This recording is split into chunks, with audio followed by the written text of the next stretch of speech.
Inilah salah satu masjid tua yang masih ada di Provinsi Aceh. Masjid Tengku Cik Kutakarang namanya.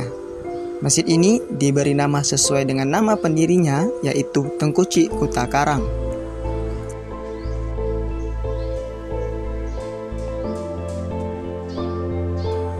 Masjid ini dibangun sekitar tahun 1860 dan telah direnovasi pada tahun 1997. Masjid Tengku Cik Kutakarang ini terletak di Desa Uleh Susu, Pemukiman Kutakarang, Kecamatan Darul Imarah, Kabupaten Aceh Besar. Kondisi masjid tidaklah sempurna seperti dulu, akan tetapi sejarahnya masih terasa sangat kental.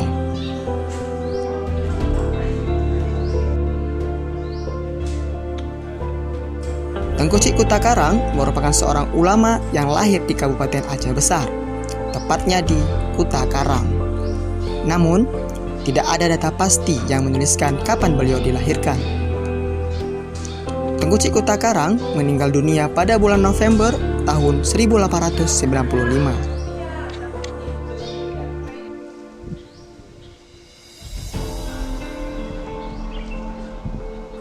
Sampai saat ini, masjid tersebut tidak lagi digunakan untuk tempat ibadah. Akan tetapi, sudah dibangun masjid yang berbahan beton, tepat berada di sampingnya.